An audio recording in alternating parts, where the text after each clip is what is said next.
আল্লাহর আয়াতকে নিয়ে ঠাট্টা মশকরা করত। পার্থিব জীবন তাদেরকে গ্রাস করেছে। পার্থিব জীবন, অবৈধ সম্পদ, লোভ লালসা তাদেরকে গ্রাস করেছে। কারে মায়েরা কারে খাওয়া, কথা কয় না। কার জায়গা মায়েরা কারে গরিব বানান্দা, কারে মিথ্যা হামলা মামলা দিয়ে হয়রানি করা যায়। আল্লাহ বলে দিচ্ছে পার্থিব জীবন তাদেরকে গ্রাস করেছে। আল্লাহ তাআলা বললেন ওরা আল্লাহর আয়াতকে নিয়ে ঠাট্টা মশকরা করত, ঠাট্টা করত। নামাজের ওয়াজ, এত নামাজের ওয়াজ লাগেনি, কয় কি কয় না? হুজুর জিগান 3 জুমায় নামাজের ওয়াজ কইলে আপনারা বিরক্ত হয়ে যাবেন। হুজুর এটি নিউ ওয়াজ, জন্মের পরে তো তুই তো নামাজের ওয়াজ উঠতে কান বাইরে হয়ে গেছে। এক হুজুরে জুমার দিন 6 জুমায় নামাজের ওয়াজ করছে। কি ওয়াজ? কথা মানে কিসের ওয়াজ? 6 জুমা নামাজের ওয়াজ করছে। 6ষ্ঠ জুমার দিন ওয়াজের পরে মুসল্লিরা একজন খারাইনো, কিছু গাওরা মুসল্লি আসেনি, আপনাদের এলাকাত নাই। গাওরা মুসল্লির খাবার লোক ইটা জানেনি, যখন 1টা বাজে এত গরিব টাকায় হুজুর যখন তার দিকে জাগায়, হুজুর মানে হুজুরের বুঝা হুজুর 1টা দহন হয়ে গিয়ে শয়তানে 1.5 ঘন্টা 2 ঘন্টা সময় খোয়া, ডাইন হাতে বিড়ি খায়, বাম হাতে চা খায়, আর ফটর ফটর আলাপ করে। মনে হয় যে এত হইছে, মনে হয় যে মাননে স্পিকার হয়ে বইছে। কথা কটে কিনা? মসজিদে গেলে এটা শয়তানে ঘুরতে যাইলো, ওইগুলো মানে তো চুরি করতে যাইলো।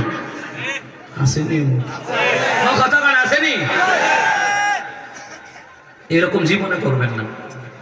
আমার গ্রামে, আমি যখন ঢাকা থেকে প্রায় সময় গ্রামে যাই, আলহামদুলিল্লাহ 1টার নামাজ অনেক সময় 2টাও পড়ি, কিন্তু আমার গ্রামের মানুষ কখনো বিরক্ত হয় না।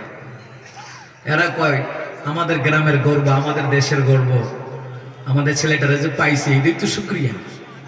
তা আমারে বলে যে যতক্ষণ ওয়াজ করো, 2টা না 2:30 বাজার নামাজ পড়লো, আমরা কেউ বিরক্ত না। আলহামদুলিল্লাহ কোন এমন মনোভাবের হবেন। আলেমদেরকে যত সম্মান করবেন আল্লাহ আপনার তত সম্মান বাড়ায়া দিবে। সুবহানাল্লাহ জোরে বলবেন না? কিতাবের মধ্যে আসছে কিয়ামতের ময়দানে বান্দার কোনো আর উসিলা নাই। আল্লাহ জিজ্ঞাসা কোন আলেমের সাথে মহব্বত ছিল? বান্দাকে হ্যাঁ ছিল। আল্লাহকে যাও ওকে নিয়ে আসো, নিয়ে আসবে। হাসরের ময়দান তন্ন তন্ন করে খুঁজবে, হুজুরকে পেয়ে যাবে। হুজুর আসেন, আমি তো আপনাকে ভালোবাসতাম।